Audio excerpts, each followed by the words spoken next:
Salutations et bienvenue fidèles internautes na émission na bino éveil ya conscience patriotique au bolinga kamingi pe o mwana mboka Exodus Lukombolema ayebaka na ko présenter. Merci et encore une fois bienvenue. Bande ko te remercier bino, c'est parce que notre chaîne City News au lieu de combien a plus de 70 000 abonnés, c'est parce que par amour vous partagez à kaba élément na biso.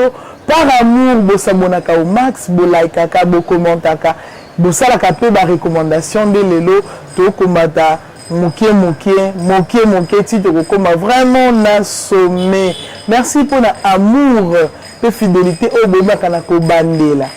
Merci pour ba message privé au botindaka biso to ko bana ko sa musana na biso malamu wana na saluer vraiment salutations au grand frère Ovier Babi, les représentants de tous les Tekewumbu, Franck Mbo, félicitations, la Moussala Mazlamu, Oyo Ozali, vraiment Katina Kosala, na grand plateau, alors na grand plateau de Bateke. Bandeko Balandi, depuis mon comique, Kolotti Kolekato, Kakilingenini.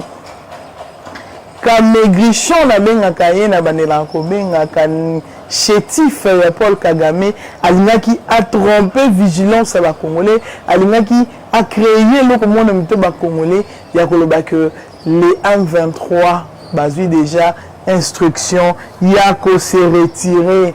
Mais Bandeko Balanzi, tout ça là, très attention parce que ces personnes, ce sont les petits, ce sont des personnes très dangereuses. Oh, Bazali, Batotomi Kopé, sa confiance, na facilité, boété. Mais avant de compter ma soeur, tout le monde, tout le monde, Makambo et Talibiso à l'interne.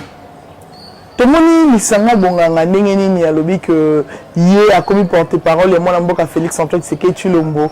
Il a compris que c'est seulement dans l'unité à rejoindre Biso Tolobaka unité et Koya Kaka. Pe Kimia et Koya Kaka sont se mettre ensemble. Ceux qui ont travaillé dans l'unité, ne m'a pas changé. Ne quoi rejoindre Biso a mis sali de force. Porte-parole et Mokonzamboka à lobby à Kosang c'est Mokonzamboka na Martin Fallou. Moi je dis c'est une bonne chose, mais mais pourquoi mais parce que on dit que quand ça brille, on a besoin, quand ça brille à la maison, nous avons besoin de la contribution même de notre voisin. Tous on a besoin même il y a contribution, il y a une personne étrangère. Pour tout le monde rabiso nyonso. Hôpital ameziki au monde ba voisin nyonso attends ba se faisara ils se font pas soigner là-bas aruma moi cantine na ya mai moi bidon na ya mai mususu me moi zelo na ye ba memi ba ye pona ko bomba moto mais ceux qui moto asaka na kati hôpital ye moko bimaki a telemi libanda zotala moto hôpital na biso eziki aza moto il faut le sala na ye keba Martin Fallou qui se dit congolais. Je vois mal qu'un Congolais amona ezoyinda na Congo amanda ko créer lango histoire amanda ko luka ko latisa histoire wana elamba moko pour lui il ne voit que ses intérêts qui sont les élections, ses intérêts qu'il y a par les élections Bandeko Balandi. Est-ce que situation oyo consciemment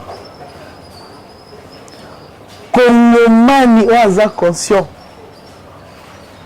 a la conscience patriotique situation qu'on traverser comme mania ko beta lisolo a ko fongola bibebu na ye pona ko lobama kambo élection na moni congolais a ko lobama kambo élection te pendant que tout dans makambo o to ko traverser o ko ça la passe o ko senga kimia d'abord raison. Moi je ne vois pas ces congolais qui va devoir accepter aller aux élections pendant que kimia est zoni na honte.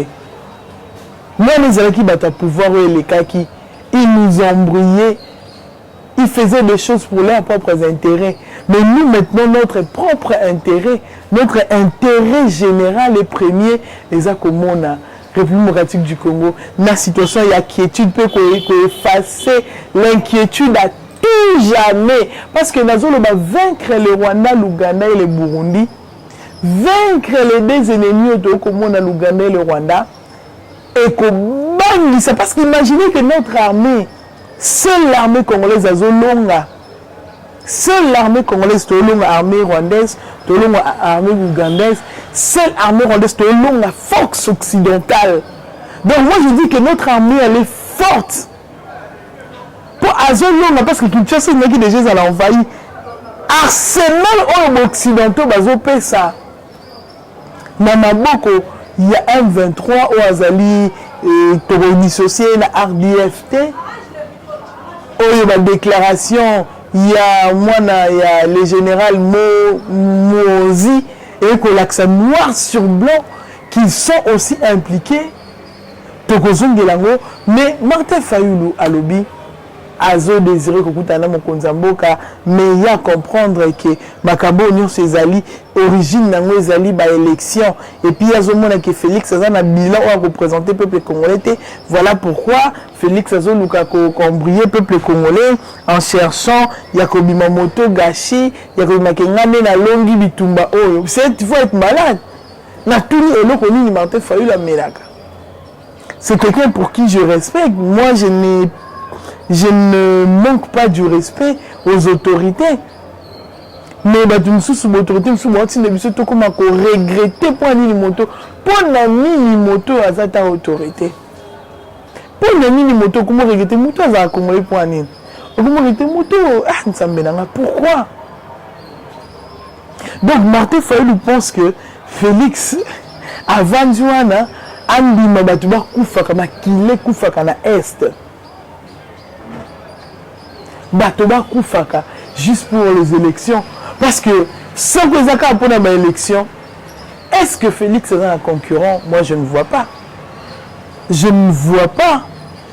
Je ne suis pas en train de le voir et tout Congolais dira comme moi qu'il ne voit pas, c'est lui qui peut être c'est dire ou prétendre concurrent à Félix Antoine Tshisekedi en 4 ans. Oh Félix a sali en 4 ans. Et en 4 ans, l'armée n'a biso ba réforme et ça na kati armée na 4 ans, ba militaire na biso bazaki na situation il y a un paiement. Monsieur Soumong ba me ko et kokaki ko futela ye atanda kuki kuku atana na kati kuna na tsukumbu te. En 4 ans, les enseignants papa ça kola ke luka ke les retraites. OK, retraite ba payer ça nini. En 4 ans, fonctionnaire à l'état de moto, ça finit, les fonctionnaires, moi, rouge dans Singapour. En 4 ans, les agents de DGM, qui inspecteur à limiter, tant la distributeur, sur les 4, on a ça dans mon ceux qui n'ont pas qui ont 3 bières ici, la zone de pour 3 bières. En 4 ans, bana oyo abotama ti mwana komi pe kotia sirage na nzela asimbata mi récolté mais à contre gratuité de l'enseignement pe to komi na gratuité à santé to bani na maternité na 4 ans bana bato oyo mayele bami pesa na makambo classe oyo bachangeaka babourse na bango bapesaka na bana ya badirecteur ya directeur ya affaires étrangères bazwi babourse nyonso bakangi ale baluki batali Syrie bazwi ya Syrie place guerre eza bakoma pesa bana bapauvre batali Russie bazandi kopesa mo Russie kuma bapesaka te po ya beta dia calcul Russie mwana kokota bwaki kote ba Norvège kuna Russie mwana kokota bwa robeta bazwi Ukraine bapesi batali Amérique latine qui ba mwana rozwa akata mai ya côté États-Unis to bwaki kuna na se na Chili batali babourse Singapour ba futa $500 chaque vendredi Singapour te bana batoto bwaka bango pena na slanka babourse etikala mpona babiso na baleki na biso. Mokonzi mboka qui a épousé une mère, une femme, une mère pour la République.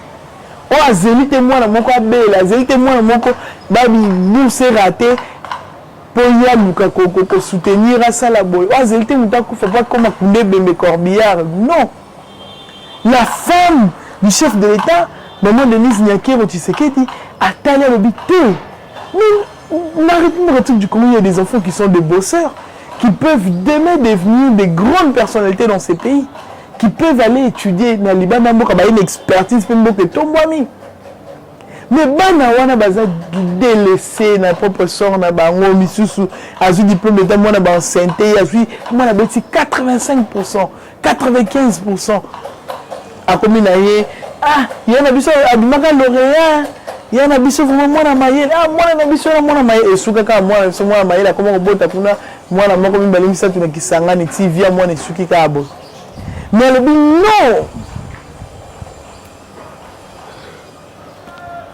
La définition de demain, c'est la jeunesse. Le Congo de demain, c'est les jeunes. La force de la République démocratique du Congo demain, cette force repose sur la jeunesse, laquelle jeunesse fait comme à la crème intellectuelle. Le nôtre commune de Bandekonabiso, Azata na tata to autant que ça à l'université Maringwabi. Azate. Azata na tata to autant que ça na Bostini Neto. Nangola. Azata na nos côtés. On a que autant que ça na RCA na université na RCA Sokini. Azata na nos côtés qui ne autant que ça na Johannesburg. On a VAT. Azate. Ye Sorbonne. Non quoi azate. Ya qui ne côté na nini. Na école na nini na Maroc non on compte ça na école na armée école et armée école royale voilà école royale et armée il y a Maroc à Zate mais nous to commune avec jeunes il y a tout le coin au Baoxoka Babours qui nous tanga Kalibanda. Et ces jeunes reviendront avec de l'expertise pour changer les pays. Une telle personne a moni était na tikel comme mon tata kolota que motabon qui ko penser de ko la bilan zate selon Martin Fayulu nan minimum congolais ba kufa. Non. C'est que Martin Fayulu ne connaît pas l'histoire de ces pays. Oui, je comprends parce que c'était parmi les gens Mateka Kimboka à 18 ans. Oui. Martin Fayulu au service de Kabila. C'est normal. Mais l'unité guerre ici dans l'Est. Donc la Félix a aussi cette guerre dans l'Est. Il y a un petit kata vimba. Nous sommes vimba ye. Ezo babila ye na mabe. Ezo beta na mabe que Félix a collé en 2023. Mais bien sûr que surtout bien élections à la tête tout ça Félix ça musala na ye. Tout le monde non qui nezongi après tout le soleil élection. C'est le peuple qui est souverain. Le souverain, c'est le peuple. Le peuple est souverain, c'est nous. Ton décès, ton l'élection, tes élections que vous avez l'autre. Écoute, bon, voilà, tu vas sur la armée. Bon, voilà, tu ton mandat comme sinistré, dans l'écologie est. Bon, voilà, tu qui n'est. Ton monument, tu fais le moni témoin, voilà, moukier. Oh, pendant que tu mets ça, moi, ça botti. Nagoki maki ma botti, papa, papa, quand c'est les mots, banzeti, moi, sachet, comme vous la souris, bêtis, bébé, batamak. On peut prendre cet argent, totongi ba hôpitaux, totongi ba orphelinat, to sali boy, to zong si boy, plutôt que parler élection pour l'année 2023, pendant que ma priorité est Zananu, Kimia et Zonga, Namboka Nabiso, République démocratique du Congo. J'ai toujours dit que le Congo c'est un grand pays, un pays qui demande l'unité, l'amour. Une cohésion, parce que dans cet amour, dans cette cohésion, des Tokolonga, Bangunia et personne n'a voulu que ça la biso mabena loba qui yango hier, lelo na lobi yango lisusu na bandelike. La force de la société internationale, c'est la faiblesse, la division, la haine. C'est ce que font les Fayulu. L'instrumentalisation du peuple. C'est la division, la zizanie. Il y a peuple bon va profiter quand on a besoin donc la salle qui va tourner pour nous essayer nos affaires ça tindikaka otekal tindika biso za na sima na yo ton division za bitumbezo za mais la force, je répète ici que la force du peuple, la force de la République démocratique du Congo, la paix de la République démocratique du Congo, il y a un qui n'a reconstitué faiblesse et occidentaux. Batali, comment tu as soudé, comment tu as uni, Batali, tel parti, telle plateforme, tel regroupement politique, telle église, telle société civile, nous sommes basés ensemble. Nous sommes Congolais et nous voulons la paix dans notre beau Congo et grand Congo, c'est fini. Bah, à côté là. Donc, je chuchotais le lito, il y a Martin Fola. Congo d'abord. Bon, je chuchotais tant que le lito, il y a Franck Dion. Congo d'abord. Bon, je chuchotais pas. Mon tout ce moment, le lito, il y a des Congo. Ces gens se verront faibles. Ils n'auront pas d'issue pour entrer. S'ils entrent, ils pénètrent facilement. C'est parce qu'ils viennent. Ils viennent trouver entre nous des divisions. Ils trouvent entre nous une sorte de dispersion. Bandeko, bah, on a l'intérêt à gauche, on a l'intérêt à droite, on a l'Orient, on a l'Occident. Et ils ont même abisso, nakoboma, et ben, nakoboma, mboka nabiso, car c'est ceux qui sont tout sali, tous se mettre ensemble, bolino, ils ont vraiment prôné, pas un représentant de la communauté Tekewumbu, mon grand frère, mon vieux Franck Mbo, ceux qui puissent se tomber. Tout à la carte comme on a biso mais et si quand tu connais vraiment na kolonga tout un message oyo tout un ngô général Mozi moi là le fils de Museveni j'ai entendu que son excellence Uhuru Kenyatta et son excellence Paul Kagame ont demandé au M23 de se retirer du territoire récemment capturé. Je suis d'accord avec mes patrons. Le complot contre le Congo, c'est un complot international. Nos frères du M23, les Rwandais, les Ougandais qui sont dans le M23 sont maintenant identifiés. Mais la société internationale aveugle. Même cette déclaration, la société internationale attend parce qu'ils parlent anglais. Traduire. Mais ils font semblant. Il y a comme on a été à Koyokate. Ils font semblant comme on a été à Koyokate. Pendant cette émission, élection. T'as la vie mes frères du M23.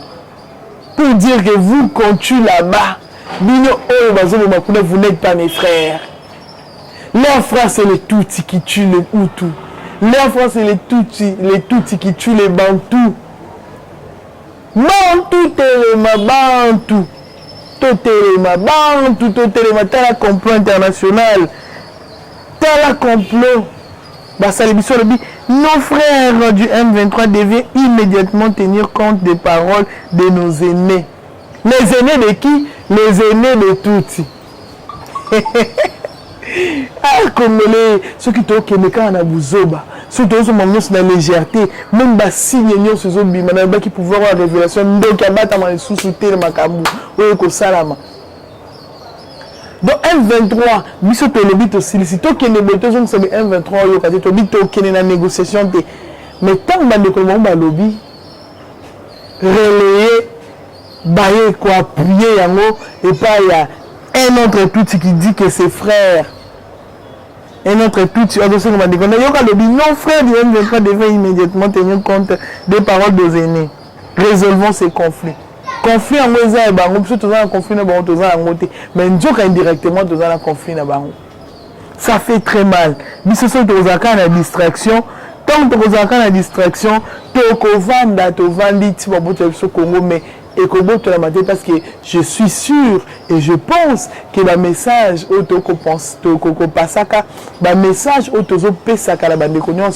pensons que ils ont pénétré ils ont vandapé, ils ont bâti sa bolimo ya mboka, ils ont bâti sa révolte, ils ont bâti sa vraiment tension, encore tension à Kolinga, mboka na biso, pour na loba qui Paul Kagame a distress, même ces garçons. Tout temps parce que il peut aussi nous distraire, que va se retirer, et faire de ce moment-là, ils vont venir vous surprendre. Parce qu'ils n'ont pas l'intention de s'arrêter là. Des pays, des armées,